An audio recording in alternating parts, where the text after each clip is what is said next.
You guys, this is, I talk about wellness in many different capacities, and I think that it means so many things to so many different people. And about 5 years ago, when I wrote this book on anti-inflammation cooking, I wasn't put in a corner with it or a certain niche, but it just became something of huge personal interest for me. And it's something that I continue to pursue through food all the time. And I think just understanding that what we choose to eat and how we choose to take care of ourselves can truly, deeply affect the quality of our lives and how long we live as well. And so I think I'm just a big, passionate student of the topic of well-being in general. And I love sharing information with other people that I learn. And so I think there are a couple things as we step into this great space. Hi, Lori, so glad you made it. As we step into this space together for the next month, is that I just want to really encourage all of us to take in new information. I'm not here to prescribe a certain lifestyle or diet for any of us, because I really do believe that one size does not fit all. And so even with some of the things that I've learned about my body and well-being over the last decade, I'd say, those things are changing for me. So even some of the big changes I made to my diet, they affect me differently now than they did 10 years ago. And the things that might be right for me physically in terms of exercise and movement might be very different than what's right for you. So, I mean, I want to continue to believe I can get back to like hip hop dancing, and my back doesn't agree with me. So who knows, but it might work for you, right? So we're going to spend the next month together just really exploring a bunch of different topics. And I'm so excited to do it in a format with some really interesting people. First and foremost being you all, and secondly with the incredible guests we're going to be having on here. So you will be receiving emails to remind you of everyone that'll be joining us, along with the times, because what I really wanted to do was set up all of the experts that are joining us for Saturday mornings at 9 a.m. Pacific time. But there's one special person coming to us from London next week on Monday morning. And so we're doing it at 7 a.m. Pacific time on Monday morning. But of course, it will be recorded, and you can go back and watch it anytime you'd like. And we'll email you the recording the next day so you can go back and watch it. But Josh Conley is just going to be an amazing resource. And I've been looking forward to this conversation with him forever. So you'll get an email about all the extra classes and when they're taking place over the next month. Okay, so don't you worry about that. And every cooking class will be here Wednesday nights at 5 p.m. Pacific time, okay? So before we get started tonight on the food piece, I want to encourage any of you, if you've got overall questions that you know you're going to want answered during this 4 weeks, I'm taking notes, topics you'd like to explore. So of course, I'll be answering I'll be our food expert, right? Answering those, but we'll talk a little bit tonight. Outside of the recipes we're going to cook, we'll talk a little bit about some of the diets that seem to be popular these days and why. And I'm happy to give you my perspective on them, but it's just coming from a place of curiosity, not of expertise, right? And I can refer you to some great resources if you're curious about things. I know that a lot of people have a lot of questions about intermittent fasting, I should say. Hi, Andy and Janine from Boring, Oregon. And people are really curious about keto and paleo and all of those things. So I'm happy to send you to the right places for those. But the other thing I'm really excited about is that we've opened up a Facebook group for the first time where we'll have a permanent chat going. So if you have questions that you want to talk to other people about, you can put them in that group chat as well. And the point is that we leave this open forever so that we form our own little club. Hi, Karen. How are you? I'm so happy to see you here. So the Facebook group will give us an opportunity to continue these conversations. And if anybody has information they want to share about learning more on some of these subjects, we'll obviously share it there. And then for all of the experts who will be joining us, we will be able to link to their sites. So many of them, I'm trying to think, every single person we have joining us offers classes as well, many of them online. So as you want to learn more about them after they teach us, you will be able to find those resources. We can even invite them into our chat so they can answer questions for you after the conversation. which I think will be especially helpful since Josh is based in London. He can always check into our little chat and see and answer questions for us after we've worked with him on Monday morning. Okay, so I'm really excited. Also, I would encourage you to use that space as a place to state any intention that you have that you want to get out of your well-being and health this year. So I am not a big New Year's resolution person. Instead, I'm more of an intention person. And this year, my intention for my well-being is to truly just continue to make progress and discover new things that make me feel my best. And so I have been like on this huge learning curve over the past,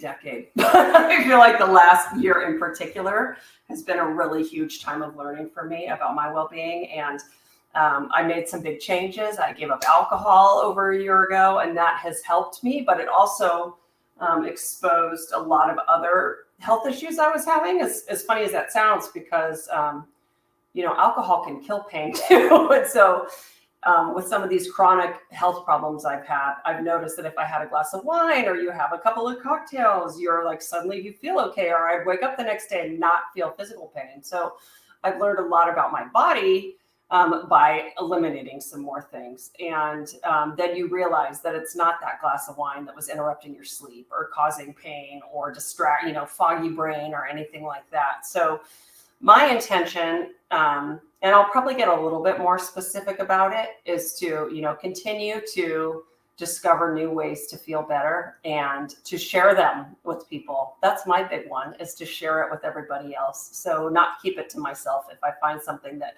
helps move the needle for me. But if any of you are looking to set a particular intention around your health, and that's really why you signed up, you're welcome to share it here in the chat. You're welcome to keep it to yourself. You're welcome to put it in the Facebook group when we get going, or just write it down and keep it to yourself. But keep it, and we'll help hold you accountable by checking back on it every week when we get together. Okay. So I feel like everyone has been here with me before, potentially for a class, but if you have not, we'll move into the cooking piece of things now, and we'll start talking about what we're going to make this week. Of course, as always, if you have questions, you can always ask me here while I'm cooking. We've sent you also the shopping list, the tools list, and the recipes themselves. So one thing is, when I cook, I tend to teach you things that I do, even to my own recipes, to shortcut them, to make double batches, ways to make your life easier when you actually go back and cook them yourself. So if you're trying to cook along with us tonight, that's terrific. You just feel free to ask me questions along the way. And I hope tonight it's 11 after the hour. I think we'll probably be done closer to 6:30 than 7, just to give you all an opportunity to enjoy the rest of your evening. But also, I don't want to overload you with information, right? Because we're going to be talking about so many things. Does that sound good? Does anybody have questions before we get started? Or are there things you want me to address as we dig in? Because we're going to be talking about breakfast tonight. And really, I think looking at it more as like something that you would eat anytime before noon, because so many people are focusing on intermittent fasting, and maybe your first meal of the day is a little bit later in the morning or closer to lunchtime. So there are a couple savory ideas that I really like as well. But anything before we get started? Oh, well, good, Susan. It's like this class is for you then. I'm really excited to. Most of you have heard me talk about my new cookbook that's coming out in the fall, which sounds like forever away, but it's going to be here before we know it, before I know it, before I'm ready. It's such a frenetic process doing it. And then boom, it's here. I guess it's kind of like having a baby, right? You wait and you wait and you wait. And then suddenly you're like, oh, is it happening right now? Okay, I guess I'm ready. So we're going to talk about a couple things today that I think are great options for breakfast for a few reasons. One is there's a lot of interesting information out there right now about glucose and checking our glucose, because it's not just America, but so much of our country is prone to type 2 diabetes. And the more we live, the more we learn. And we're learning that people whose glucose blood sugar levels rise considerably over time are more prone to it, especially at my age, around 50. When you're going through changes hormonally too, and your blood sugar levels start to creep up, it's not a good thing. And what we're also learning is that so much of it can be controlled through diet, right? And also through thinking about what you eat and when you eat it. So there's a really interesting woman on Instagram. She goes by Glucose Goddess. She's French, but she speaks impeccable English. I think she also speaks Spanish, and she's written books on it.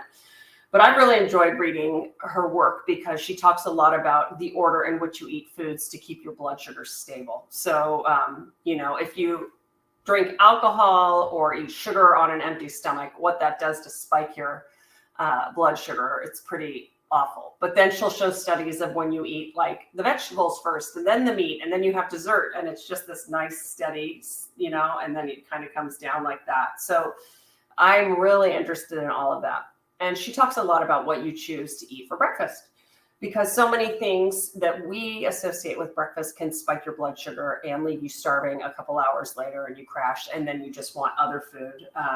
And it kind of starts that bad cycle all day, right?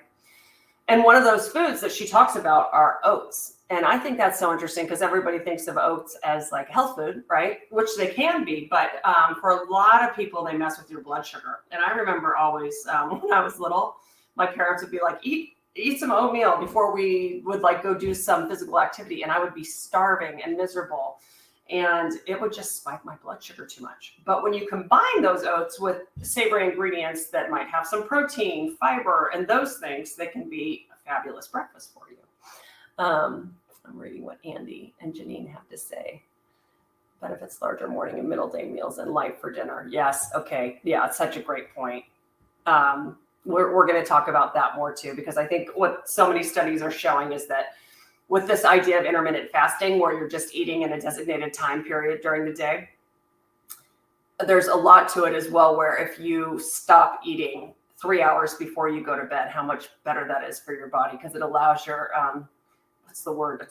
I'm going to get the word wrong, cleaning out all of your cells and giving them time to recover so that your body's ready for food the next day and you digest it all better and it's better for you. So we will definitely talk about that. But that a lot of people have focused on the idea that you eat your heaviest meals during the middle of the day and that you go lighter as the evening progresses. And dinner is actually your lightest meal, which is so different than what we tend to do here, right?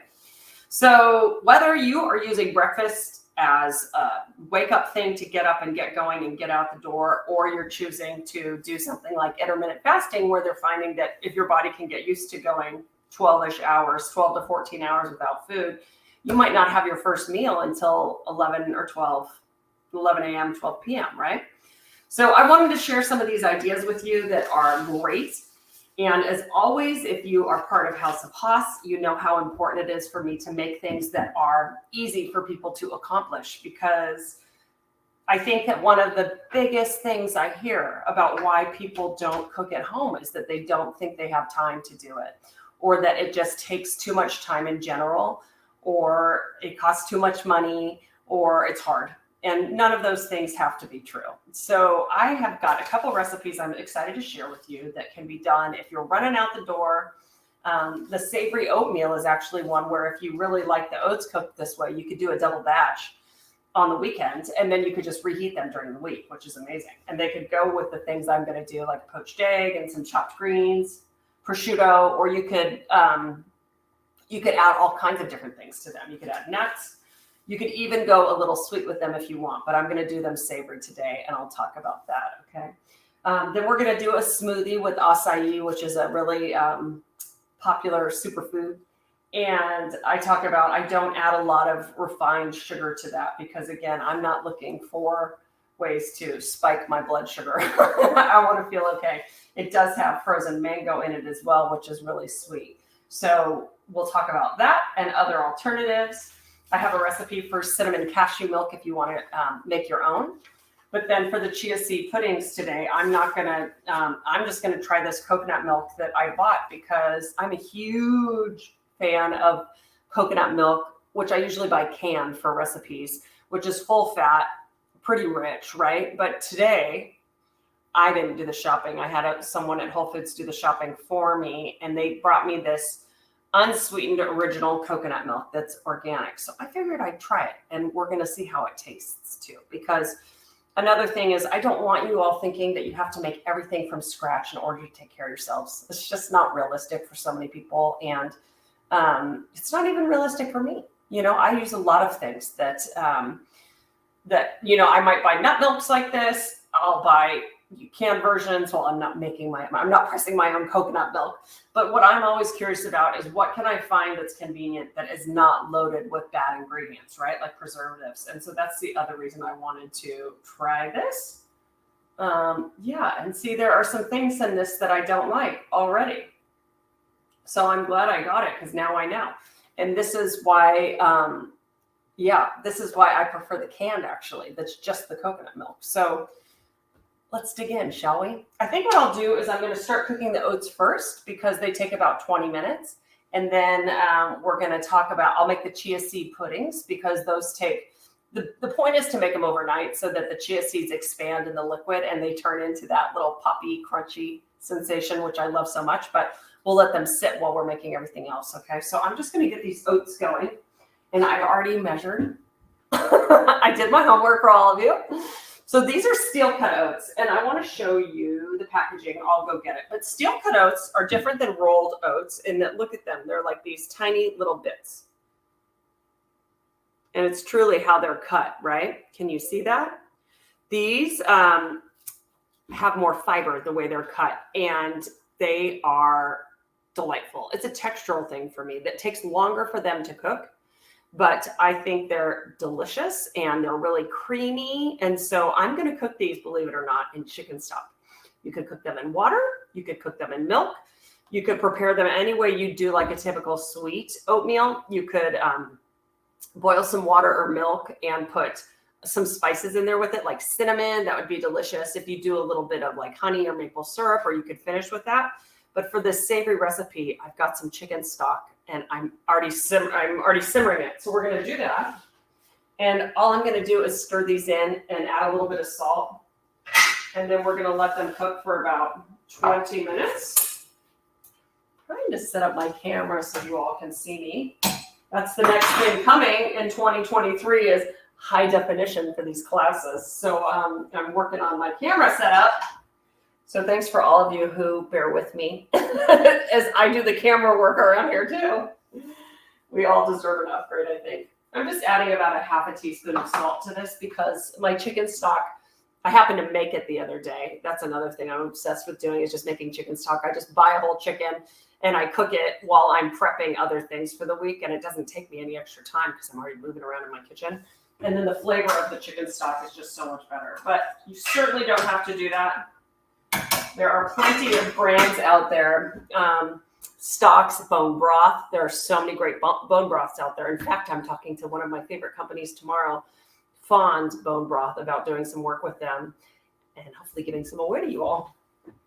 Okay, so let's just let this simmer. I don't want it to boil over because there's nothing worse than it all sticking to the side of the pan. And let me set a timer.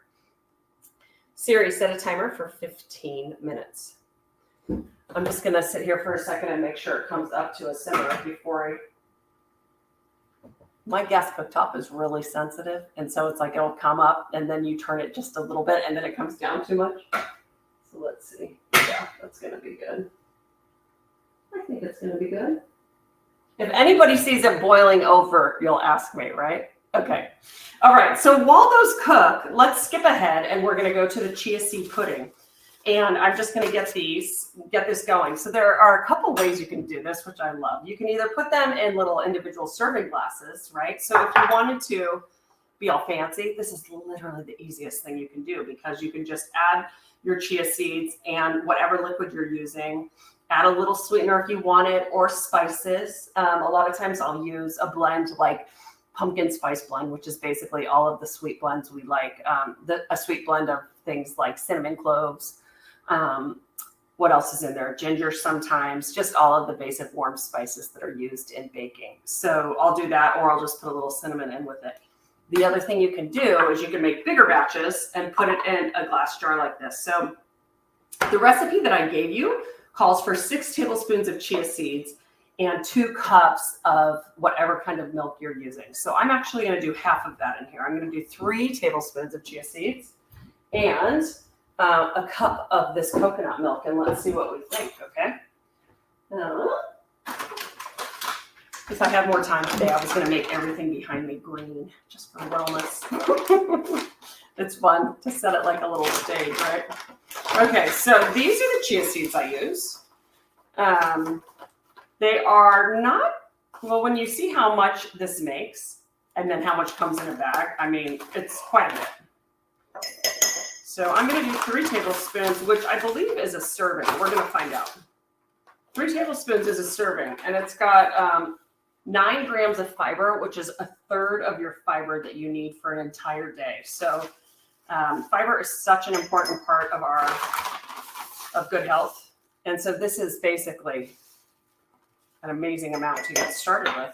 Okay, so there I have 3 tablespoons. Just to share a little bit more with you.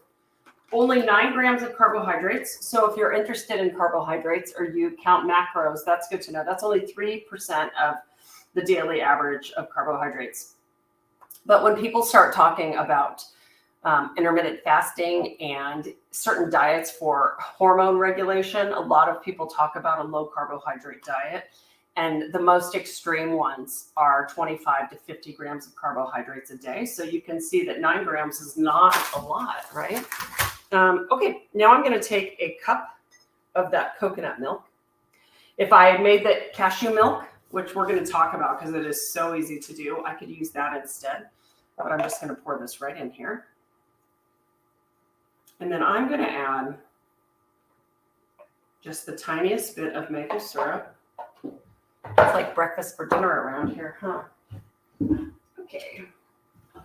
I'm trying to find a level where I could be standing up and the camera could see me and you could see my cutting board at the same time. Again, still working on it. Okay, so I just put a little drizzle in here. But the other thing I do, you can shake it up by putting the lid on, or you can just stir it with a fork, a spoon. Friends, I think I need more fish oil for brain health. What do you all think? Let me see what KQ's asking. Alternative milks besides cashew or coconut, oat milk, almond milk. Okay, so I have lots of thoughts on this, KQ. I'm so glad you asked. So first of all, I'm just stirring this and I want to show you guys because these little chia seeds are going to absorb all of this liquid. And the coolest part is that you don't have to cook them, right? They're just going to sit. And if they sit in your fridge overnight, it literally turns into like a pudding. So the only thing you want to do is make sure that these are really well mixed, because if they're all at the bottom and they're not stirred, they'll settle down there and then the liquid's at the top. But it's going to get really dense. It'll be like a rice pudding that you dig into once it's done. And so just going to give that a stir. Let's see if this lid fits. Before I make a big mess. So again, you could add spices to this. You could add a drizzle of something like, well, you could do honey. You could do a little maple syrup like I just did. You don't have to add any of those things if you don't want them. It's absolutely fine. Lori, I would hire you on the spot. My friend is actually trying to help me fix all of the technology, and I was explaining all of it to him today. He's like, yeah, you need like a film crew. Hello, Connor. There goes my older son who's still home from college this week. Okay, so we're going to let that sit. And typically I would put this in the refrigerator. And the best part about these is that they get better when you let them sit overnight, right? It gives it more time. Do you need something? Yeah, I'm just going to go around. To get water? Yeah. It gives it more time if they chill overnight, and it will enhance the texture of it, right? So we're going to kind of rush this tonight, but hopefully by the end of class, you'll be able to see what happens, which is so cool. And then you can go ahead and you can add anything that you like in terms of toppings. So anything from fresh berries, which I like because they have a super low glycemic index, to if you want to do something like with toasted nuts, any coconut, a little bit of dark chocolate, you can just completely make them whatever you like. So let's answer some questions here. What about adding Greek yogurt? That would be absolutely delicious, KQ. Or vanilla, just vanilla extract to that would have been great. So absolutely. The Greek yogurt I would probably put on afterwards because I think you need a thinner liquid to absorb all of those chia seeds. But the one thing that I did last week, which was so delicious, is I'm working on a smoothies and soups project, a blending project basically. And I can't wait to share that with you. It's not with Vitamix, but I love my Vitamix as well.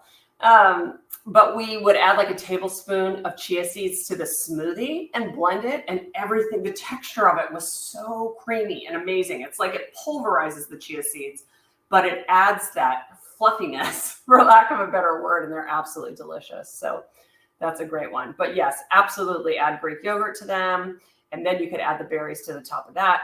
Nuts, seeds, anything where you're really packing a nutritional punch, especially with some protein and fiber to get you started in the morning, is just a great idea. So a little bit of dried fruit. I talk about adding dried cranberries or cherries. The thing you have to be careful with about dried fruit is just how much sugar is added to most of them. It's unreal. Like dried mango, which my kids would eat all day if they could. It's just full of sugar. So always a better choice to eat the real fruit when you can. When using the chia seeds, do you always have to hydrate them? You don't, but what you're going to find is that they expand. So, I'll explain the texture, Lori. They want to be hydrated anyhow. So if you, they're harder to eat when you don't hydrate them because they get stuck in your teeth. They're like poppy seeds, right? So they're kind of everywhere. So by hydrating them, the liquid is absorbed. They're easier to digest. And I like if you were just going to sprinkle a couple on something, I think that would be fine, Ginny. But if you left them all, if you ate 3 tablespoons of them like this, I don't think your stomach would appreciate you either. This is like an easier way to digest them. Lori, the consistency ends up being like, I want to say like rice pudding. So that's a good descriptor because if you're weird about textures and you don't like rice pudding, then don't do this, right? It's got that same, it's like, what's the, it's like tapioca. That's the word I'm looking for. I'm not a boba tea person, but you know, tapioca gets really, it can get really, it's the little pieces like that, right? So if you like that, it's like a rice pudding or a tapioca where you've got like those little bits and they're all separate little bites. So if that's not for you, I'm going to tell you to skip the chia seed puddings, okay? There are lots of other ways to get this amazing amount of fiber into your life. In fact, I've got ground flaxseed here too, which I was using for a bunch of the smoothies, but you could also just stir it into these savory oats and it would be amazing. It says you can use it like an egg in a baking recipe. Oh my gosh. Yeah. Okay. So Scott will love it. So yes, stay away from that for you, Lori. How much fiber is in these? 4 grams, 14% of your daily fiber and 2 tablespoons of flaxseed. So flaxseed can be mixed into Greek yogurt. It can be dropped in smoothies. It could be, in fact, I'll put some in the acai berry smoothie I'm going to make, and we'll have like a double dose of nutrition. Does that sound good? Okay, cool. So while these hang out, if I let them refrigerate, actually, I'm going to chill it too. I think that there's something to be said for that. It'll set up a little bit faster if I put it in the fridge. And it's going to drive me crazy that those little seeds are stuck right there on the side. But by the time this is done, it's going to look more like a consistent color of all of these popped. And it'll be fine. Okay, I'll be right back. If anybody needs to get something to drink or stand up for a second, feel free to do that. I'm going to check on my oats after this, and then we'll finish that recipe too.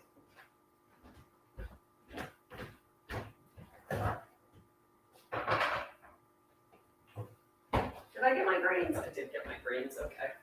Let's just take a quick peek. Yep, they're simmering away. Any other questions about that before we keep cooking? I want to give you some good resources for intermittent fasting and talk a little bit more about that. And then we will go on to finishing the oat recipe. And then we can talk about smoothies and we can talk about cashew milks and all of those things. Actually, let's hit on the milks first because this whole almond milk, oat milk, nut milks in general, I have opinions only because I think it's so interesting when trends come and go so quickly, or something catches on like wildfire. Like, I had some friends who got so excited when oat milk came out, they were ordering it from Europe and having it delivered by the case. And I was like, what is so great about oat milk?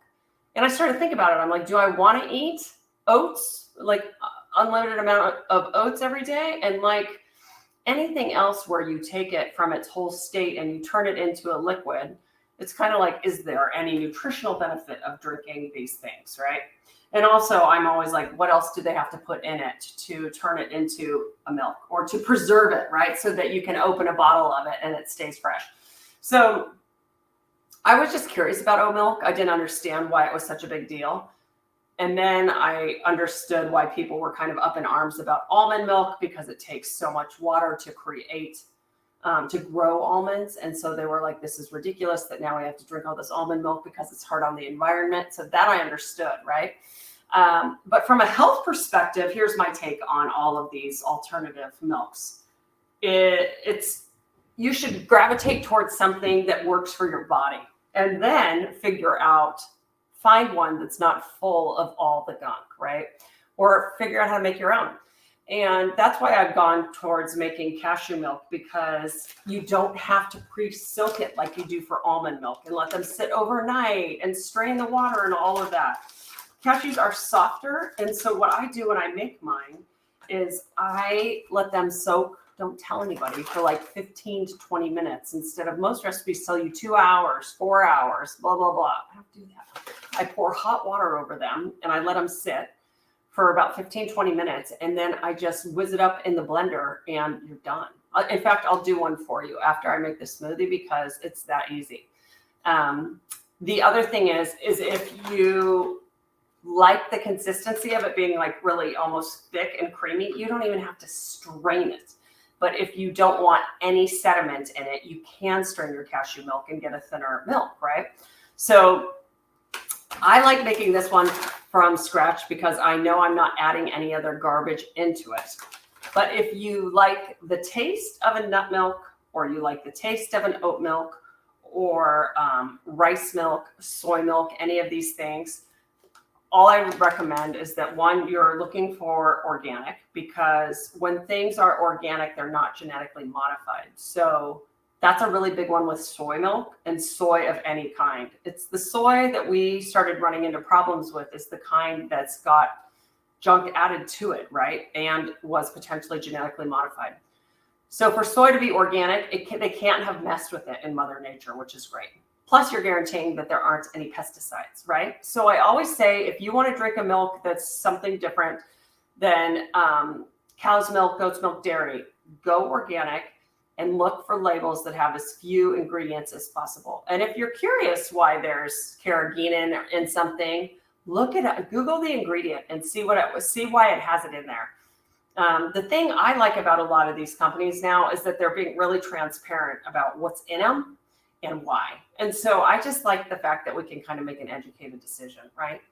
So it kind of bothers me that we have to know so much to go to the grocery store. Like, you think you're doing something good for yourself when everybody's like, oh, almond milk is good for you. And then people are yelling at you because it's horrible for the environment, right? Or it takes like 500 gallons of water to make this much almond milk, right? These things that you never knew before. Or that you're buying soy milk and it's coming from genetically modified soy that's been sprayed with pesticides, right? These things. So I find it exhausting to know all of these things and learn all of this information when we're trying to make our food choices. And so that's why I stick to trying to make things from scratch when I can and when they're not a hassle. And that's why I started getting used to making my own cashew milk, and it lasts for a couple days, and then I'll just make another batch, because I'm talking 5 minutes. This does not take me long to do it all. Like, I make it as I'm making my coffee in the morning. Let's see. They're like poppy seeds encapsulated in gelatin pearls. What a great way of putting it, Angela. You're absolutely right. Will the chia seed puddings last more than one night, Susan? They will. They'll last a couple. And so you can take a scoop out and put whatever you want on it for breakfast and do it again the next day. Raw or roasted cashews? Great question. I'm using unroasted and unsalted, which taste really plain. I like them. They're so sweet. But I have also used roasted and unsalted. So unsalted is the key word here, right? And typically organic as well. They were out and they sent me home with these. I think I'll survive. But I do try to buy organic as much as possible. If the price isn't that different, and then we'll talk about the Dirty Dozen and the Clean 15, the ingredients you should always try to seek organically because they absorb the most pesticides versus the ones that don't, right? There are 15 types of produce that really you can buy standard and not organic and not have to worry about it, which is great. Okay, let me look at the oats and let's see how we're doing. The blue of beef milk. Oh, Lori, I love it. You know, it's so funny. We are going to talk about the benefits of laughter. And it's something that I talk about in my last book, The Vibrant Life, Eat Well, Be Well, because I do think humor is a huge part of being well. And I have a friend who's a professor at Stanford Business School who teaches classes on this. And Parks and Rec, I find to be one of the funniest shows of all time. So thank you for referencing it. Y'all, Lori is a dear human being who found out I had a rat in my kitchen when the neighbors ripped out their house. Like some people bought that property next door and they ripped the whole thing out and all the mice and a rat came this way. And it was a horror story. And she sent me a t-shirt that has Mouse Rat on it, which is the name of the band from Parks and Rec. And so I still laugh because I wear it all the time and I have, and I laugh with you. And my kids are still so obsessed with that show too. So thanks for making me smile, Lori. Okay. Let's take a look at these oats. It's been a little over 15 minutes. I want to show you. There's still a bit of liquid left in there. And I think they're probably not quite finished, but I'm going to get a spoon and we're going to find out. And then we'll move on to making the rest of the components to this recipe. Come over here. Funny, Lori, have you ever had steel cut oats? Because now that we're talking about the chia seed, you might not be a huge fan of these too because it's kind of the same texture. In that you're getting these small pieces of things that have absorbed liquid really well, right? So they're kind of like chewy almost. You struggle with oatmeal. Oh, Lori. These need some more time. But for anyone who likes oats, cooking them in good chicken stock, this is a game changer. This recipe is going in my new cookbook with the poached eggs and the grains. People were flipping out, but they are chewy, not slimy, and are great. Okay, I get it. Yeah. The chicken stock is remarkable. And yes, it was homemade. Let's see what Jenny's saying. Oh, what a great idea. You just put them on low in a crock pot, Jenny? And do you use the regular amount of liquid to let them go like that? Oh, that's so good to know. For this recipe, we use 3.5 parts liquid to 1 part oats. So, and if you guys like this recipe, I would highly recommend doubling it because you can reheat them. And I think even we talk about reheating them. Let's see. Yep. Caitlin, who's my culinary assistant, tested these and then reheated them in the microwave the next day with just a splash of water and loved them. She and her husband ate it for dinner like a couple nights in a row. So granola, that's a great idea. I have a granola recipe coming your way as well. Ooh, that sounds great. Yeah, that's a really good idea. Berries are great for everything. Okay, so while those finish, I think what I'd like to do is talk about poaching eggs and then making the greens that are going to go with this as well. So let me just move these to the back burner, literally. And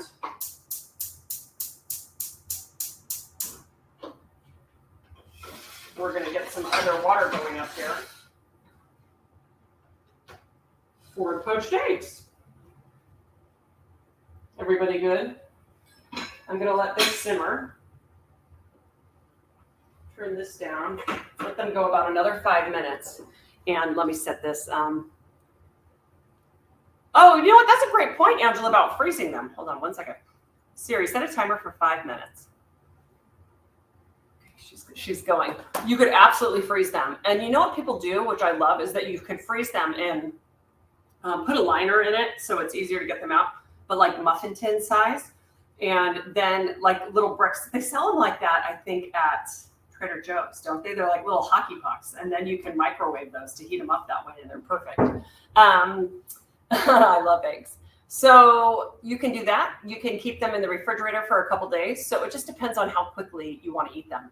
You could certainly make a double batch of this, which would make a ton of oats, and then freeze them, and you'd have them anytime, right? It'd be so easy to just pull them out and heat them up in the morning as you're going out the door, and dress them up however you would like. So the ones we're going to do are savory, like I said, and I'm going to teach you how to poach eggs because I love poached eggs more than almost anything on earth.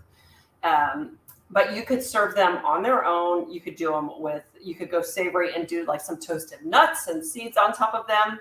You could do eggs with them. You could take them sweet instead, like I said, and do like they'd be amazing with some Greek yogurt and just like a little bit of honey or maple syrup over the top. We're talking like a teaspoon, and fresh berries. That'd be a delicious breakfast. The other thing I did for the cookbook, which I'm going to do here, is saute some greens. So you're getting this huge hit of so many amazing vitamins and minerals to start your day. And normally I love to do chard, I love to do kale, but spinach is so easy to buy that's been washed already and is ready to go. And it cooks so quickly that I just got a bunch of spinach leaves. And I've been putting them in all of these smoothies I'm working on for this smoothie project. It's literally the same color green as my sweater. So I'm going to do a little bit of spinach with these. I'm also just going to put a little bit of garlic in with the spinach. So easy. We'll have the oats and we'll have some eggs to go with it. And it's just like the most delicious breakfast. So you could do any part of those components that you want. And I also have a little prosciutto. So you could cook the prosciutto if you want. Like bacon, you just fry it in a pan for a couple minutes total and it gets crispy, like thin little crispy slivers. Or you can serve it raw, just draped over the oats, which is what I'm going to do tonight. Okay. All right. Cool. Let's see how that is. This is going to take a little minute. And then what we're going to talk about with poached eggs is, do any of you watch the cooking shows where they have to poach eggs and it's like a big competition? Gordon Ramsay always makes people poach eggs and then tests them. They can be scary because what you're trying to do is keep the egg whole, right? But people have really crazy methods for adding some vinegar to the pan, stirring it to make sure they get pulled into this vortex of water, salting the water properly. I've seen methods where they let it sit in a spoon and they hold the spoon in the water the whole time for 2 minutes. And there are a million ways you can do this. The things that are most important is to break the egg into something else before you pour it into the water. Because if you break the yolk on the shell, then when you pour it in, it's going to be broken anyhow, right? So you want to make sure that the yolk is not broken when it goes into the water. The other thing is that the temperature of the water is important because if it's too hot, what it's going to do, it's going to cook everything too quickly and it's going to cook the inside through. And unless you like poached eggs that are basically hard-boiled eggs where the yolk is cooked through, that's not what you want. So you want the water to be barely simmering while it's cooking. So we're talking just like bubbles around the side. So that's not the kind of thing where you want to like set it and forget it and walk away. You have to babysit them, but we're talking about 2 minutes worth, okay? And what I'm going for, consistency-wise, is that the whites and the yolks should look cooked on the top. There shouldn't be anything transparent on the white part. And when you go to, when it jiggles kind of together, right? So I'm going to try to show you this up close and personal, and we'll see. The other thing that I want to make sure of is that I am draining these or moving them to a paper towel because we want to make sure that they drain a little bit, because my pet peeve is when you order poached eggs in a restaurant and they arrive and the poached eggs are in little cups and there's water all around it. So when you go to break the yolk just falls into water and it totally loses its flavor. So that's just my personal pet peeve. And I always make sure to drain them first, right? You just take them out of the water and you put them on a little paper towel and it takes all that water off of it before you serve it, okay?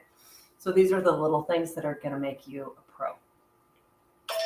Oops, let's see if the oats are done. They might need even a little more time. We're gonna find out. Ooh, they look good. They've almost absorbed all this liquid. Oats are something like rice. You know, you can always, they'll recommend a cook time, but honestly, it depends on how long they've been sitting on a shelf.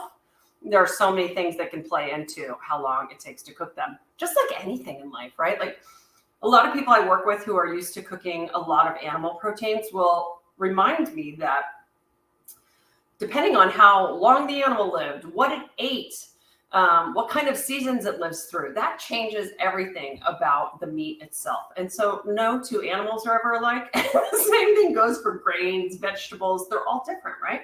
So the guidelines we provide in recipes are truly just meant to be guidelines. They still need a little time. They need about 5 more minutes.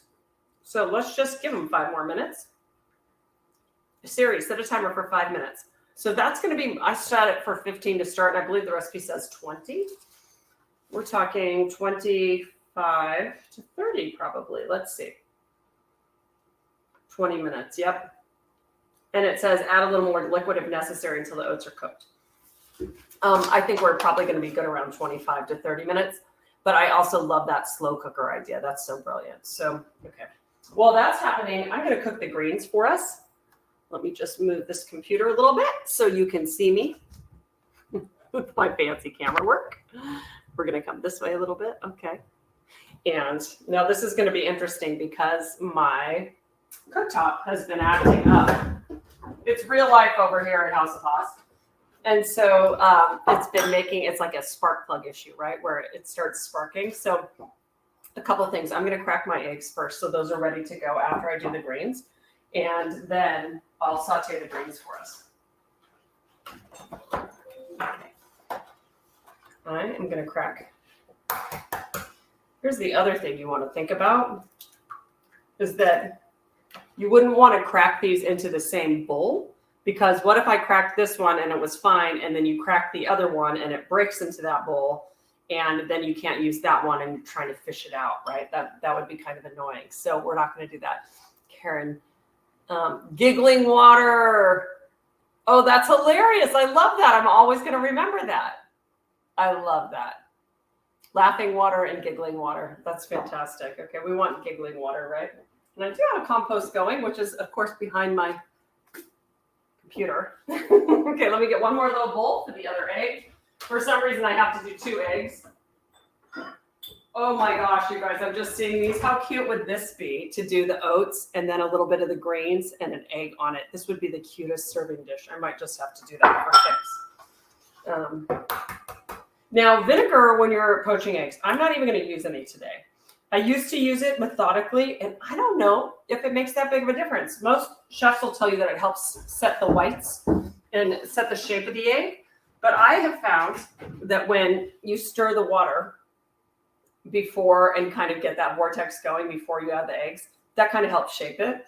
Plus, if you were ever trying to serve it in a restaurant or, you know, make it look really fancy, what most chefs do is they take it out of the water and then they trim the edges of the egg, right? Or you can cook it in a cup that they sell. Like they have those cute little egg poacher cups that you just lower down into the water so it holds the shape of the egg for you. But we just freestyle around here. We keep it simple. Okay, so I have 2 eggs that I did not break the yolks on. Like I'm going to dump it out by trying to prove to you that that they're intact, right? Get that out of the way. Our water is actually working for the eggs already, or it's simmering. So let's do that before we saute the greens, because what we can do then is when they're cooked and out on their paper towels, we'll just do the greens at the very last second, okay? So I'm going to get a plate to land these eggs on when they're done. Just like that, okay? One thing you'll always hear me talking about is to be prepared in advance, right? So whether that means having your ingredients prepped and ready to go with your mise en place, like we say in cooking, or just having the tools you're going to need so that you don't waste extra time running around your kitchen looking for things and overcooking something. So this is my absolute favorite spoon for bringing the eggs out of the water, because since it's slotted, you can just hold the egg in it. It'll drain the water off, right? If I were trying to use a regular spoon, you'd scoop it out and there'd be all of that water around it. And then it's kind of just a hot mess. So let's do this. I'm going to take a look at the water. I'm going to season it with salt because you always want your food to have the most flavor possible. And salt brings out the flavor in every food. So in most baked recipes, you'll also see them call for salt because it makes vanilla taste more vanilla-y, chocolate taste more chocolatey. So just even the smallest amount really helps. So let's do that. And then what I'm going to do, the water's already kind of come back up. Let's see, you can see me okay? The shot we're going to get is directly into the pot. That's what's coming in 2023 here. So soon I have the cameras, but how we alternate between them, I'm still working on. We're going to get it going. So here's what I'm going to do. I'm going to stir the water so it forms a little vortex. And I'm going to just drop these in. And then I'm going to get it to the simmer I'm talking about, where you just, like, you can see it right now. There are some bubbles around the sides. Turn that off. But we just want to make sure it doesn't get too aggressive and come to a rolling boil again. So 1 in, 2 in, and away they go. Now you can get type A with them, and you can kind of try to shake them in the water. I'm not going to get that fancy. Mine are kind of everywhere. If you do one at a time, it's easier to kind of babysit it and try to shake the whites as it's setting up. But all I care about right now is making sure that the water stays at a temperature that I like and it doesn't start boiling too aggressively, okay? And that they're not sticking to the bottom. One looks like a little ghost. He's all over the place. I call it he, and the other one that's polite, I call she. I wonder why that is. That's funny that I just did that. The first one is like perfectly shaped. The second one was like in some pretty cranky water and looks more like a ghost of Christmas past. Okay. Woo!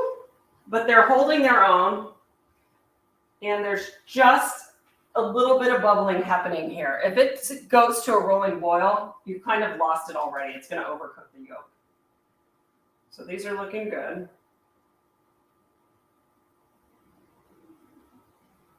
I don't know why I love poached eggs so much, but I sure do.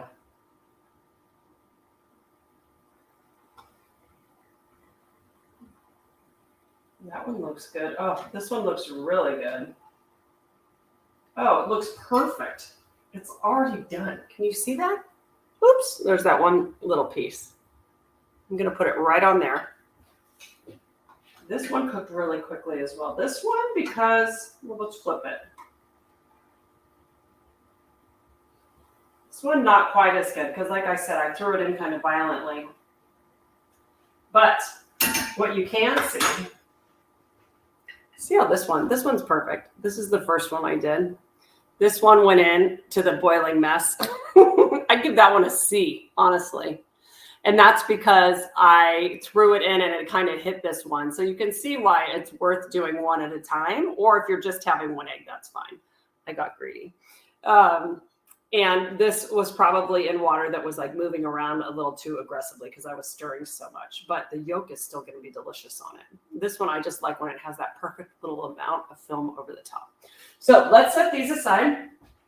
On the cooking shows, what they make you do is throw these into ice cold water and then reheat them for a second to prove that you cooked it to the right temperature and that the yolk is still runny after that. So this will cook a little bit as it sits out, but it's not going to firm up entirely. It'll still have some runny yolk, which I love. Okay, let me get that out of the way, and then I am just going to move this pan over. I'm going to turn the oats off in the back. Ooh, they look great. And I'm going to heat this up with a little bit of olive oil and just a clove of garlic. So a couple things about garlic. Garlic is aggressive, right? It's a little assertive, but I love it. I love it with greens. And yeah, Andy, I like poaching in that pot too. I'll poach them in this other pan I have too. But anyhow, I love garlic. And sometimes what I'll do is if I want to give something garlicky flavor, but I don't want to mince it or grate it so that it gets absorbed really well, I'll just smash a clove and I'll put it in whole into the oil. This one's such a big clove. Oh, ha! That's a huge clove. And it's just going to season the oil a little bit, but then I can take it out at the end so that you're not just sitting on this big hunk of garlic, right? And everything's just going to be nicely seasoned. So let me get a bowl. I'm going to get a bowl that I want to serve all of this in. And so that I'm not dirtying one other thing, I'm going to cook the garlic. I'm going to put it directly in this bowl along with some of the oats, okay? So let's do this. I have some... Just dropped it. It smells so amazing. This is one humongous clove. I do not need all of this. But all I'm going to do is take like a couple handfuls of the spinach, which has been triple washed. I'm going to add the garlic with some olive oil and put this in and cook them down.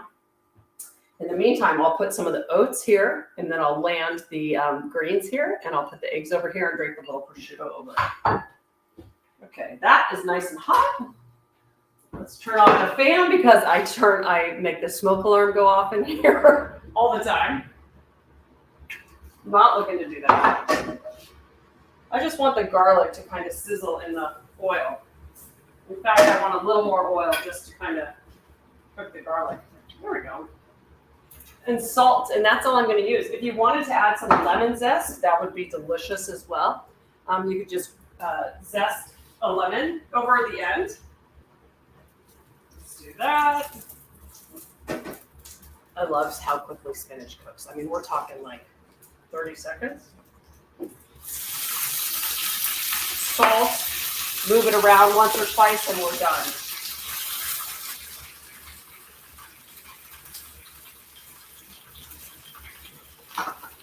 Tongs are a great tool for this, and I'll show you why. Because it cooks so quickly on the bottom, when you fold it over itself, it's just going to wilt down, and you're done. It's so fast.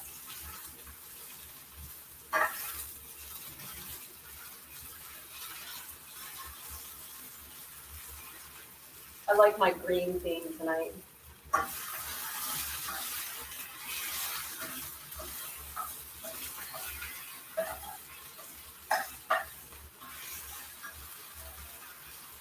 Yum, yum, yum. Okay, let's do this. Oh, wow, these oats are perfect. We're just gonna, I'm making kind of a really big portion to show you.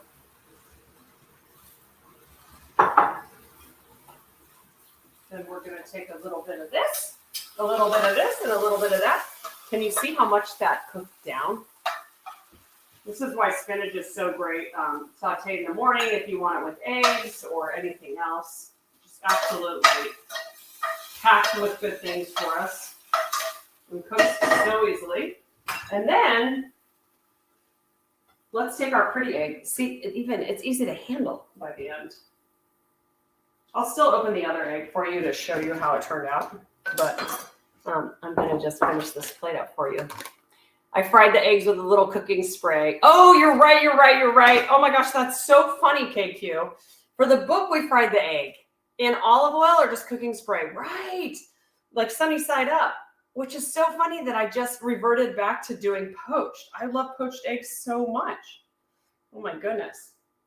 And then I tell you how to cook the prosciutto too, don't I? It's hilarious. Okay. I could actually I'm just pulling apart a couple pieces of prosciutto, and I'm going to show you the finished product, trust me. Okay, we're going to just like drape it a little bit. And then, oh my gosh, it's the combination of all of these things together, right? So when I cut the yolk here, it's going to be so delicious. Let's get a knife and a fork. And then I always want salt in the yolk. So let me pull this back, and I'm going to show you this as well when I do this. This is our minute to rearrange the cameras. Okay, let me get this out of the way, and I'll show you. Okay. And I kind of want the yolk to get caught underneath the oats because they're going to be delicious. So here we go. Ooh la la! Can you see that? Let me just get a little salt in there. A little fresh crack of pepper.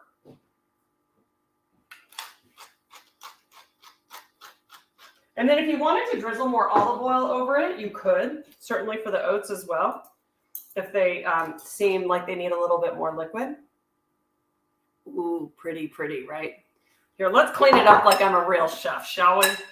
Let's do the professional thing here, folks. Delish. Okay, I'm going to let it cool a little bit before I have a bite, and I want everything in my first bite. Could actually use a spoon with all of this. Oh my gosh.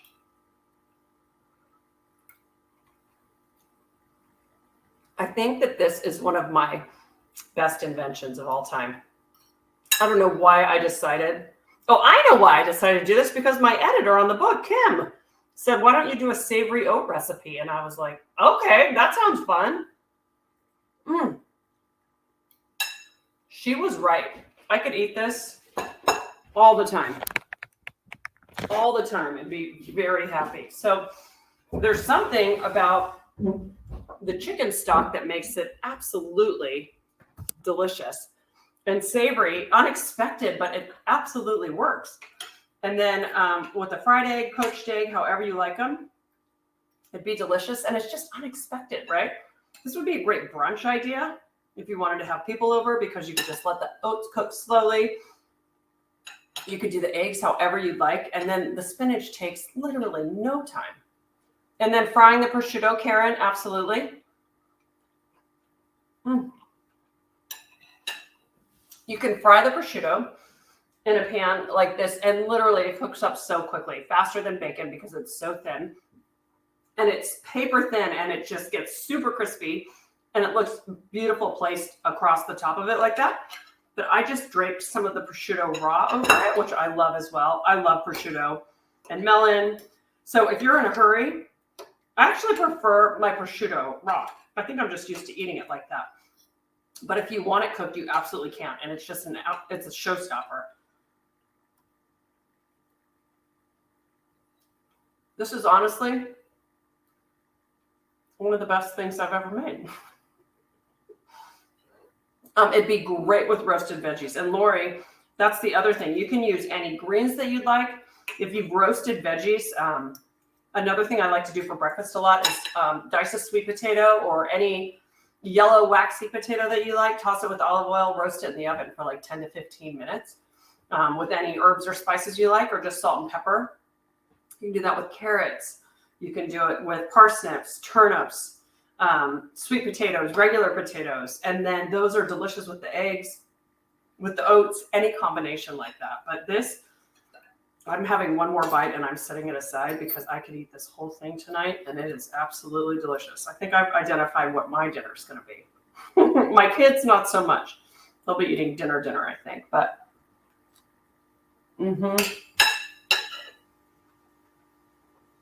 all of the things that we are looking for in a breakfast, this has. It has enough fiber to sustain you. It's packed with different vitamins and minerals between the spinach. The oats have all the fiber. The prosciutto's got more protein that you'd need. The eggs have so many things that are so good for us.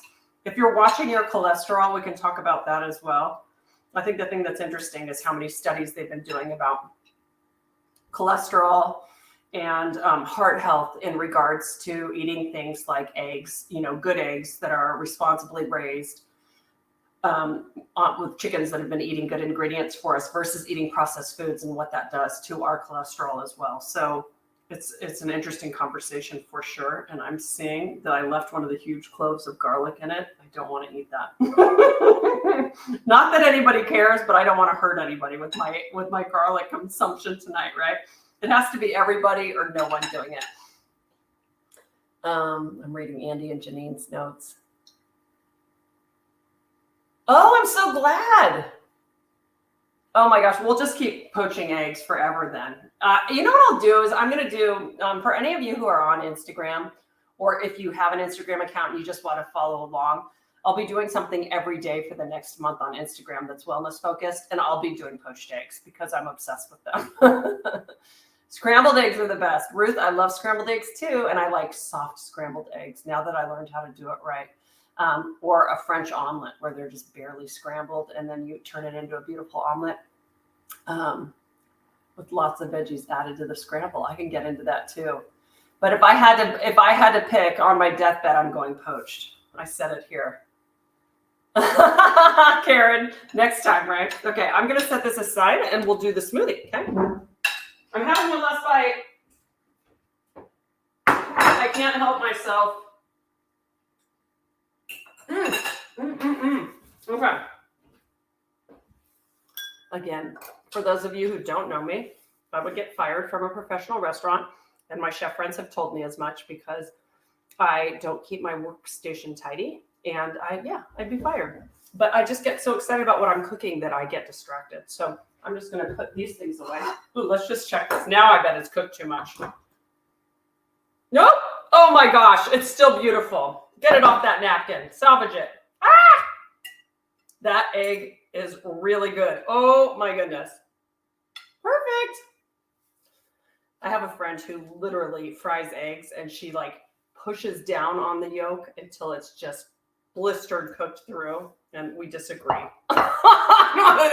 She's one of my dearest friends, and I always laugh when she does that because I'm like, I can't even look at you when you do that. I think she's ruining a perfectly good egg. Okay. Got my mess cleaned up, and we're gonna make a smoothie. All right. Let's talk smoothies, and I'm gonna make a confession about something else I don't like, or I don't do a lot. Smoothies. Okay, so I know a lot of people who can drink a smoothie every day. And for some reason, the whole world thinks that it's the best way to consume massive amounts of protein and have a great start to your day. I'm not going to argue that point because it can be true, right? But for some reason, amongst the teenage crowd, especially my teenage boys who are trying to add muscle and get strong and add body mass, all they want to do are drink smoothies, make smoothies with protein powder in them. And holiday hash. Ooh, that's a great little hack there, Angela. So I'm super curious about it. I'm also super curious that people go to smoothie places and they order things that are just 100 grams of sugar and literally will knock you on your you-know-what because they're so full of processed sugar and there are no health benefits to them. The other thing is I don't tend to eat a lot of cold food in the morning.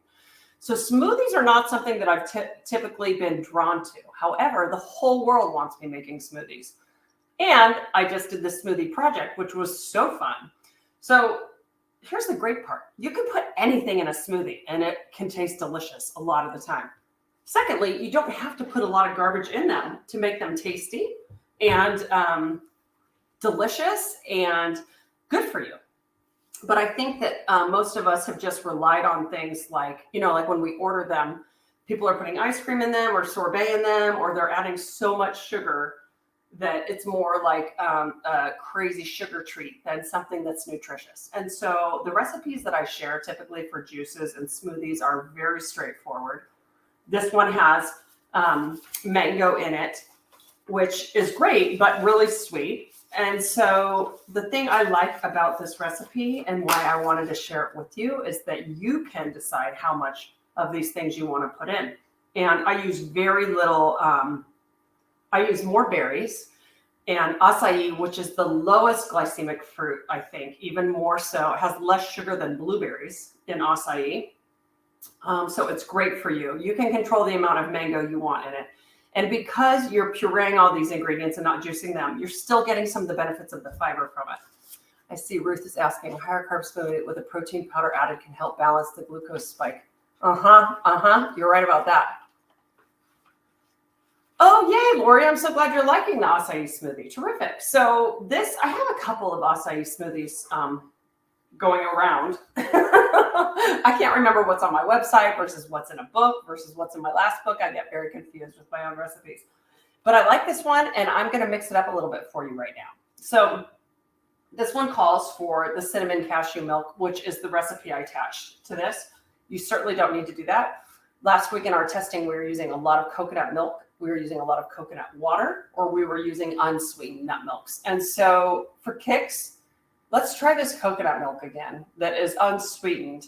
What is that? They sent me 2 different things. Oh, now I'm really curious too, because as you were asking about what do you think of all of these things, I want to see the difference in I can't believe these aren't good. These are all shelf stabilizers, right? These things that they add. So I'm going to try it from a flavor standpoint, but I'm going to stick to my, use a nut milk that's got as few ingredients as possible. Or if you buy the coconut milk, buy canned coconut milk. Or let's talk about this light coconut milk. Light coconut milk does not mean it has like something fake in it. It's got less fat in it than the regular coconut milk. So it doesn't have extra ingredients added, which make it yucky. It's just got less fat. So that is one time. Whereas if you want to use light coconut milk out of a can, you're fine. It's just not going to have the depth of flavor and it won't be as creamy. So we're going to mess around. I'm going to get the acai out because I want to show you how it comes packaged. Acai only grows in one part of South America. So any acai you get here in the United States has to be frozen to arrive here. And it's absolutely delicious when it's frozen and blended in something, okay? So the thing I like about this recipe too is that you can make a bowl out of it by adding less liquid, right? Making it thicker, or you can make it a smoothie by adding more liquid.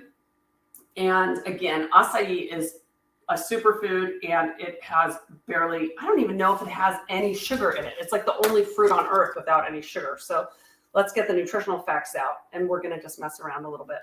I'm going to get that, and I'm also going to put some frozen mango in my blender carafe already, along with some frozen berries. And then we'll add the liquid, and we'll see if we need to sweeten it. I was also going to put some maca in it, one of the superfoods we keep hearing about. And I put it in a smoothie last week, and I really liked it. So I'm going to grab this carafe. Again, not a fan of dirtying extra dishes if I don't have to. So I'm going to just take everything out of my freezer and put it straight into this carafe, okay? And I'm going to take something to measure as I go because I need a cup of frozen mango, a cup of frozen berries, the acai. So I want about 2 cups of frozen fruit in total. What did this?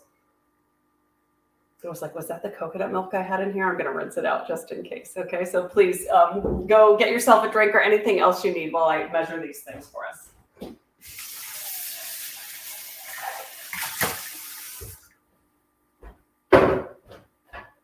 It's a short commute to my freezer, I promise. Cheers.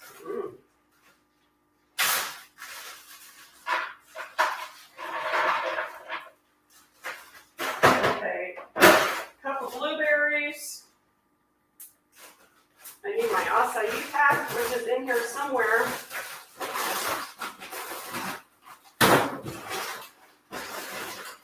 There it is. My last one.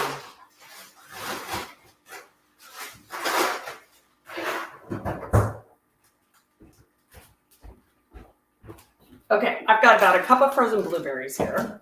And then instead of using the mango, I forgot. I have a big thing of mango, but I'm going to use a little bit of frozen pineapple and peaches that I have too. They're a little less sweet, which I'm happy about.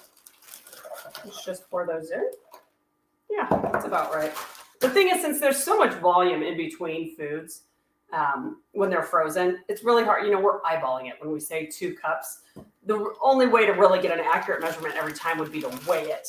And so I talk about ice cubes, like you could say a half cup of ice cubes, but your ice cubes might be completely different than my ice cubes, right? So for the purpose of writing recipes, I actually tell people a cup of ice cubes is about 5 ounces if you're weighing it. At the end of the day, it all works out, right? Okay, so let's put this straight into this carafe. And then I'm going to show you the acai. This calls for 2 cups of liquid, did I just say? Yep. So I'm going to do, I see this coconut and it's got a recipe for butternut squash soup on the back, but all of a sudden I thought, is this chicken stock? And I don't know what I'm talking about. Okay, let's do about 2 cups of this liquid. And again, any nut milk you like.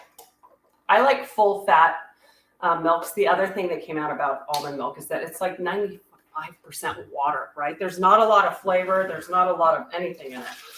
So when I make them myself, I use less water and they're creamier and I prefer the taste. Okay, this is an acai packet. They come usually in like 6 packs or 8 packs, and then they're always in these little 3.5-ounce servings, which must be a nutritional serving. I'm going to run it under a little hot water and break it up a little bit. Like I break it up in the pack before I put it in here, so it makes it easier to blend. Just put some hot water on it.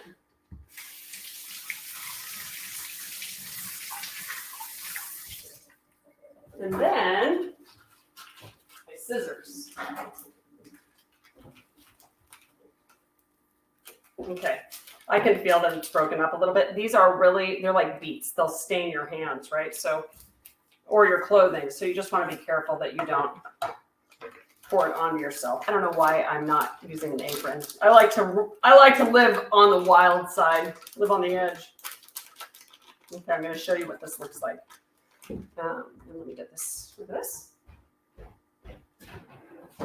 Okay, so we might end up needing a little bit more liquid because that's a lot of frozen fruit to puree. Here's the best part about using frozen fruit. Besides, organic frozen fruit costs less than its non-frozen counterparts, right? So you can buy organic strawberries or organic blueberries, and they cost a lot less than if you buy them fresh. And they work better in smoothies because they act like the ice. So I don't have to add ice to this because there's so much frozen fruit. It's going to give it that frozen texture without being diluted by ice. So I love that. Just my little trick. I'm going to do the tiniest little drip of maple syrup into it. And then I'm going to pop it on the Vitamix stand. I do not have the top to this. I'm going to cover it with a towel so that I don't have acai flying onto my ceiling. Not that it would. I'm going to start out slowly. It makes 3.5 cups. I would say, well, Ruth, let's look at it, and I'll tell you probably 8 to 12 ounces is a smoothie serving. And so when you look at that, you can decide how big you want to make it. The thing that's interesting about smoothies is that when you try to make individual portions, sometimes if you want things to blend well, you need more liquid. And then like a cup down here, it won't get blended well in most blenders, especially just typical blenders. You know, this is like Little Miss Fancy Pants blender. So a lot of times people end up doing smoothies that are 2 servings or more because it blends more efficiently. And then the one thing you can do is you can pour the smoothies into large ice cube trays or a container and freeze it. And when you're ready to have another one, you can just pop it in your blender and reblend it, right? So, okay, let's take a look. This is going to get a little loud. I should just try the smoothie setting. I never use the actual settings. Let's do it.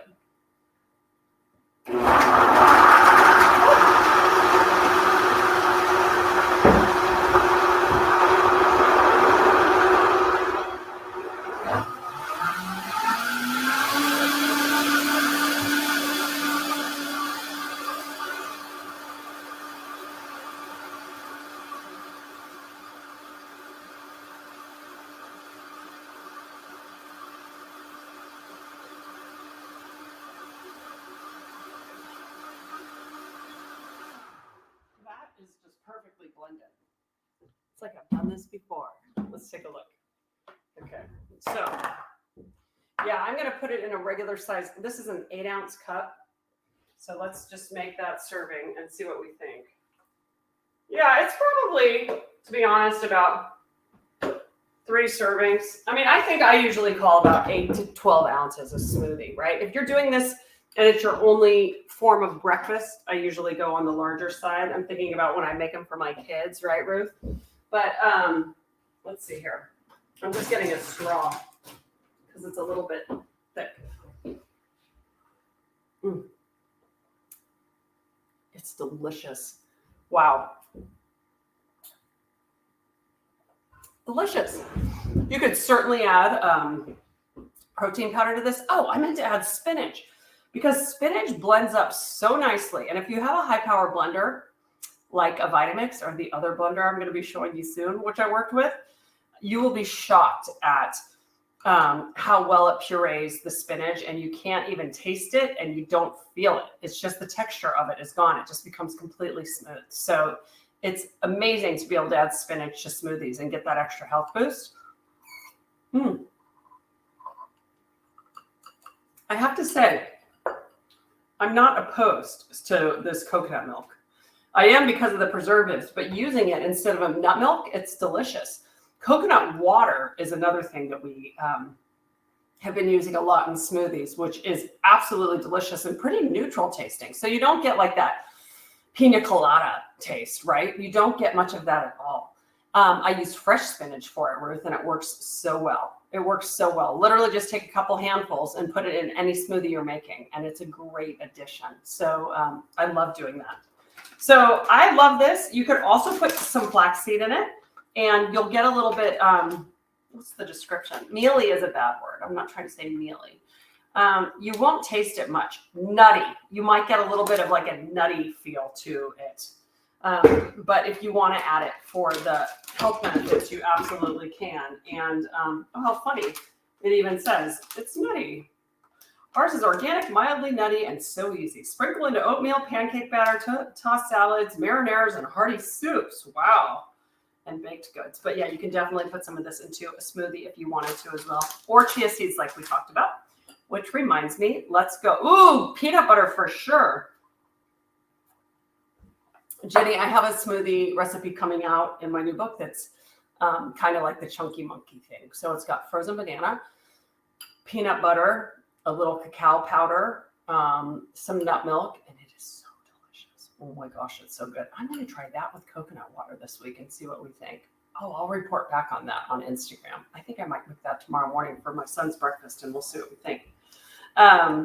Let's see what the chia seed pudding looks like, shall we? And then if you have questions about anything, I'll start answering your questions about the food, and then we'll wrap it up and we'll talk about what's next for us, okay?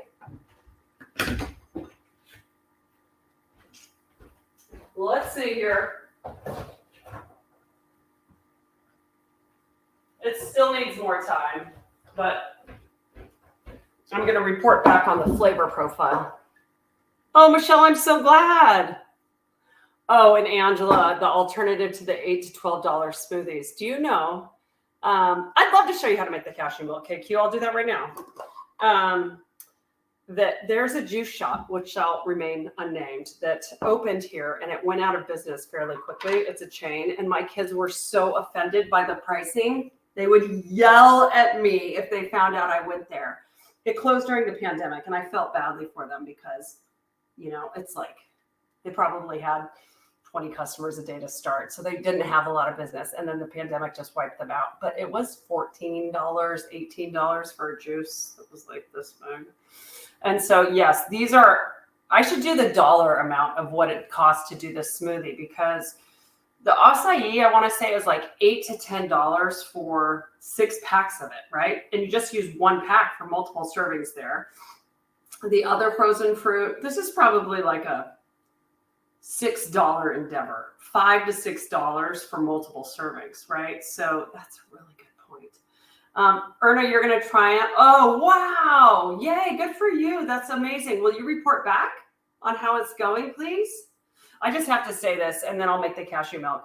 To all of you House of Haasers who have reached out to me outside of here, you don't know how much it means to me. And it just absolutely, oh my gosh, that's incredible.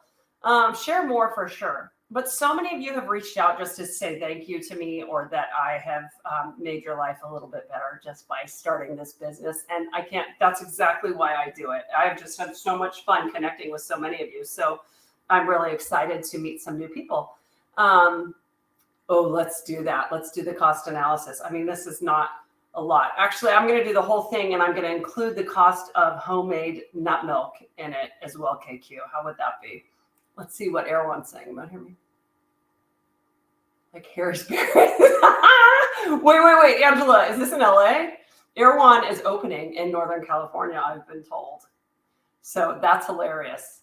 20 plus. I believe it. People love Erwan. That is so funny. I mean, I love Erwan, but I don't think I could do that. I don't think I feel good about that. Let me put this smoothie in a different container so that we can enjoy it later. And then I'm going to taste the chia and report on the findings, and then we'll make the nut milk and we'll be done, okay?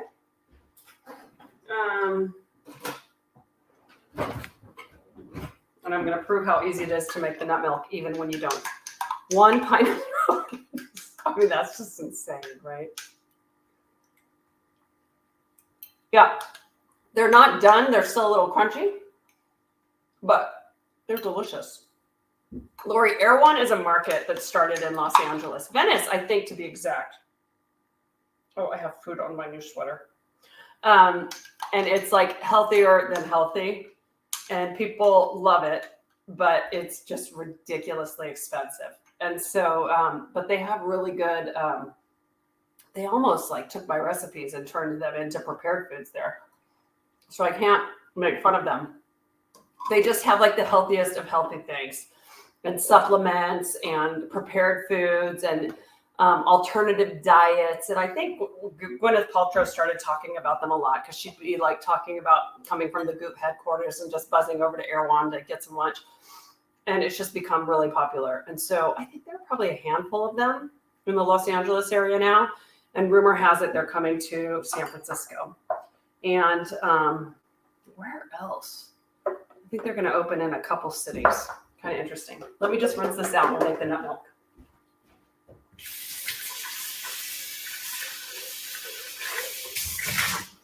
Okay.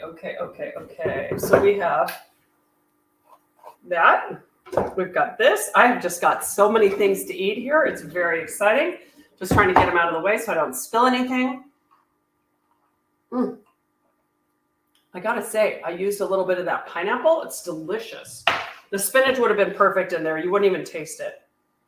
Okay. I'm gonna have to show you all a picture of the other side of this camera once I turn it off for the night. If you want to go over to Instagram, I'll show you and you'll crack up because I just managed to make big messes. That's all there is to it. Okay, let's make some cashew milk. And I'm going to do it on the spot so you can see that even if you don't give your cashews time to soak. So let's look at the recipe just for kicks. I say 1.5 cups raw cashews and 4.5 cups purified water. My water's not purified. No one's going to know. The water treatment facility for where I live is down the street from me. And they send us this information about what they do to our water. And I find it all very interesting. But they actually had a Christmas party saying, Santa's coming. Would you like to learn how we treat your water? And I was dying to go. I did not make it because I was teaching a cooking class. But they're really proud of the cleanliness of the water around here. Not to be taken for granted, right? I'm going to use half of this bag, which is 2 cups. So I thought it was kind of funny and kind of cute. I'm also going to use, it says a teaspoon of maple syrup. I mean, that's kind of like nothing. The difference between purified and distilled, there is a difference. And I'm not using either right now. People who really, I'm not even kidding about this now. For people who really care about what they're putting in their body in terms of metals and other contaminants, you can get purified water, like have a water machine in your house where they deliver the water, or you can buy it in bulk at the grocery store, or you can like take your jugs there and then have it dispensed. It can make a huge difference. A lot of people who have been sick for a long time or had chronic fatigue and other things find out that they might have a lot of metal in their body, and they make an effort to drink purified water only. It can definitely not hurt, right? So I'm lazy. Sometimes I buy it and then I'll drink it and I'll use it, but I never buy enough to like cook with it and use it for all of these things. So it's kind of a luxury, I think. Or if you happen to have water delivered to your house. Also something like a Brita. Oh, let's see. It's telling me that my time is almost up, but we're good. If you have something like a Brita, it definitely helps. It's definitely better than nothing, right? So you can think about that too. I'm just going to add about the same amount of hot water right now and let it sit, because if I were to add all the water right now, what would happen is it wouldn't get as pureed, right? We want those nuts to hit each other and not just swim around in the water so that it becomes a thinner, more consistent texture. So I'm just going to add some hot water, hot tap water. I'm just reading my own instructions. It says to put all of the water in at once. ignore that. This was, I think, the first draft of this recipe. Okay. Let's just let it hang out for a second. I added a little bit of that maple syrup, which you don't have to use. If you want a little bit of honey, you can. If you want to keep it unsweetened so it works for every recipe, that's great as well. By the time I'm done with this, this will be about probably 6 cups. And so that's a lot of, that's not a lot of sweetener for a lot of cashew milk. Let me look for my spice I want. Cinnamon, or what is this? I think it's, I didn't label it. It's either just cinnamon. I think it's just cinnamon. I'm just going to put a little splash of that in. It might be like one of the blends, like an apple pie spice blend or pumpkin spice blend, which I'm furious that someone started marketing something as pumpkin pie spice blend. They just mean like pie spice blend. They stole all of the warm spices we love for sweetening things and try to turn it into a pumpkin spice moment. No, it's for everything. It's for more than just pumpkin, apple, everything else. Okay. I'm going to blend this right now. You're watching me do it in real time.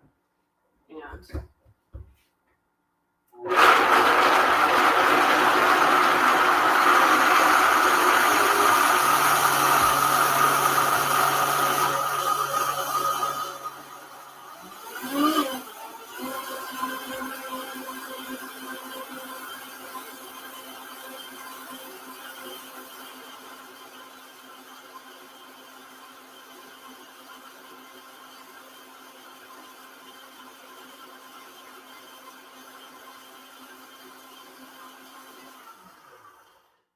if I were being a perfectionist, I would scrape down the sides of this, but I'm just going to add a little bit more warm water to this and thin it out.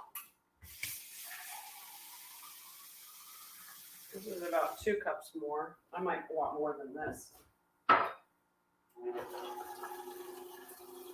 Oops, making a mess, as always.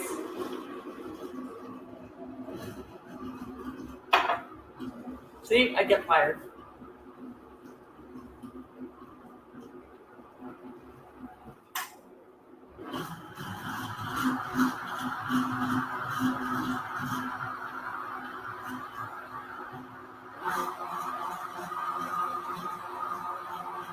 Okay, let's look at the thickness of this and see what we think.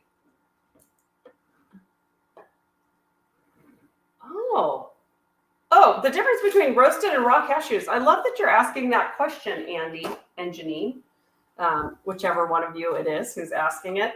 You know, I've always looked at it more of a flavor thing. So roasted have a bigger depth of flavor, right? So they taste nuttier. In fact, I usually have people roast or toast nuts before they put them into recipes because it just makes it taste like more of whatever it is. So from a health perspective, I would say probably the only health perspectives you get from roasted is if they're adding any other ingredients to enhance the flavor of it, right? But for me, it's more of a flavor thing. So I like unroasted when I'm just trying to make something simple like the milk, but I used roasted because it's all I had the other day, and it just tasted nuttier, right? This light, see guys, I got AV problems all over the place. But yeah, this is how simple I'm talking. But then, like I said, if you want to take a fine mesh strainer, it's absolutely delicious. And this is probably only about 4 cups. So that's the other thing I want to encourage you to feel empowered to do. Sorry, I'm looking at the measurement. To make things your own. So once you learn the method of something, right? So I added this much water and I like the texture of it. I like the consistency, I should say. The thickness, the creaminess of it. If you want it to be a little bit thinner, you could certainly add more. And then it's up to you if you want to use a strainer like this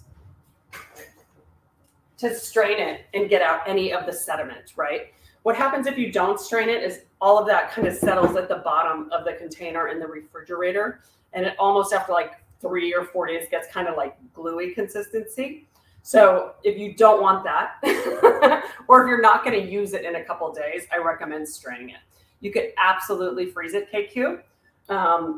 Yes, absolutely. And just try to freeze it in something without a lot of air at the top. So cover it with a layer of saran wrap or something if there's going to be space in the container. But just try to fill containers up and freeze it that way because the air will affect it. You know, it'll form ice crystals just like it would with ice cream or anything else. But it would absolutely freeze well. So I just tend to, I don't freeze a lot of things, I've realized. Of course, I'm happy to make it.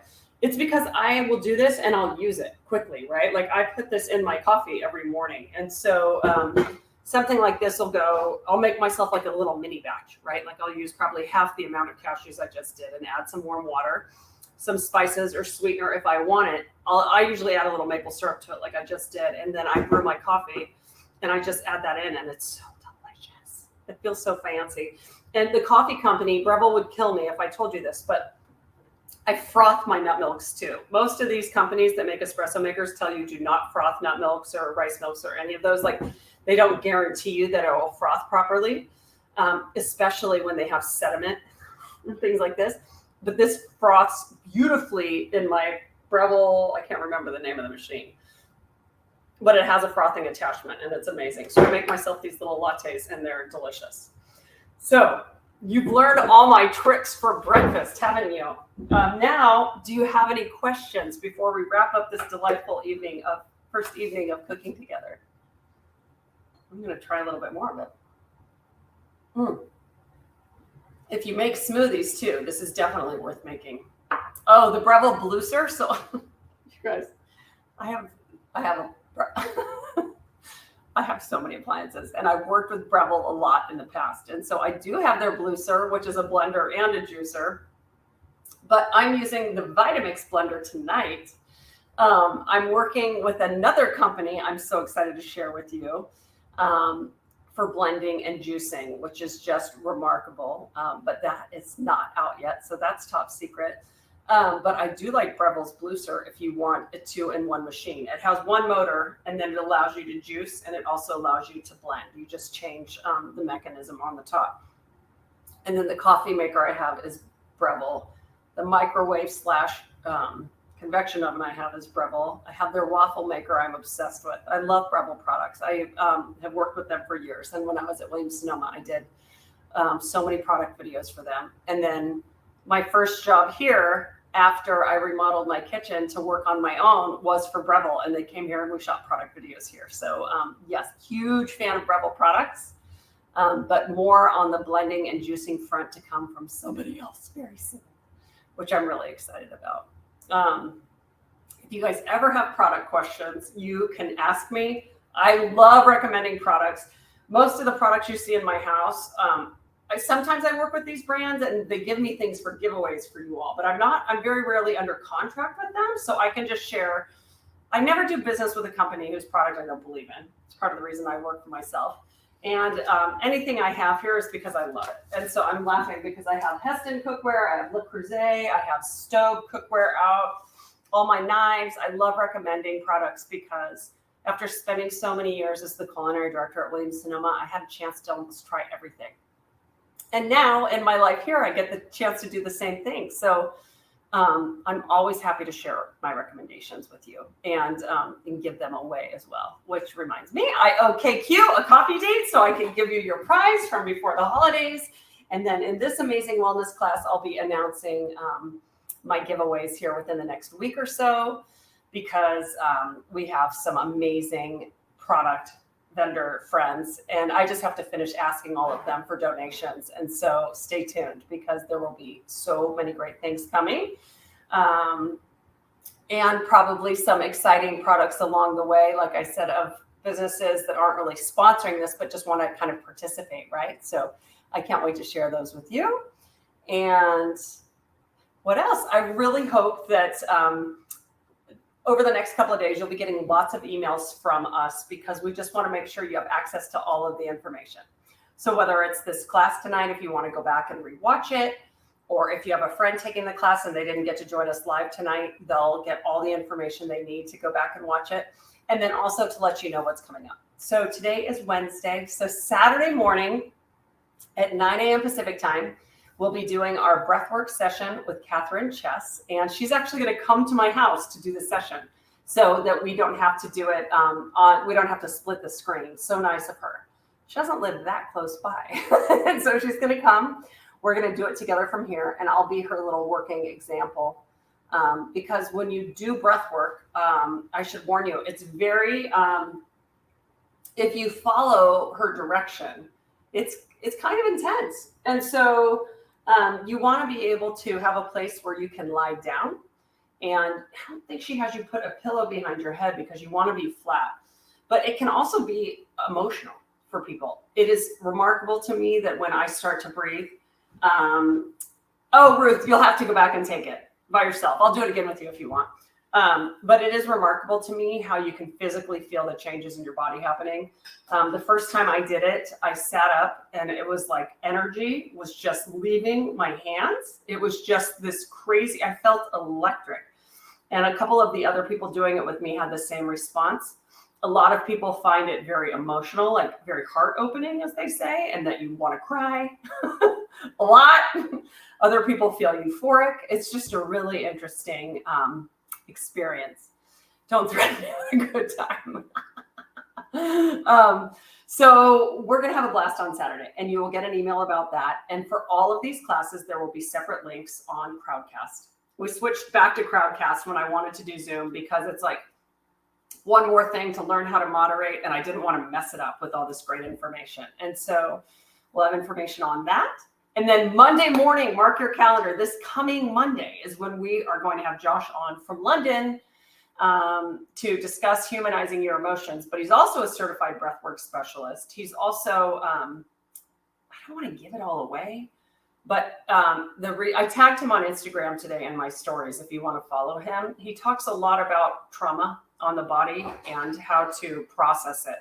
And he is such a remarkable human being. And I think it makes it that much more compelling coming from maybe a masculine point of view, right? And he talks a lot about things I think that typically men have had a harder time processing. And so I'm just extra curious about him in general. And he leads a lot of workshops that are male focused for releasing emotions and processing them. But what we're going to be talking about is for everyone. And I'm really excited. Ruth, you'll have to read. He can tell us all about everything he does. He's done a lot of different, he's studied a lot of different things, but I don't want to put words in his mouth. I know he's certified in breathwork and some other things, but he might be a somatic practitioner. We're going to get all this weird emotion out in 2023. I am, because I'm completely convinced that emotion and stress affects our physical health as well as mental. So I can't wait. Monday morning, 7 a.m., bright and early. So he can come at us from London, and he's got little kids. And so that's the time that works for him. And I get it. Anyhow, what a pleasure to be with all of you tonight. I hope you'll join the Facebook group. A lot of you have requested to join already. I'll grant you those requests tomorrow. Please share any of your hopes, dreams, intentions with us around wellness in the new year. And let's support each other and share some great information, okay?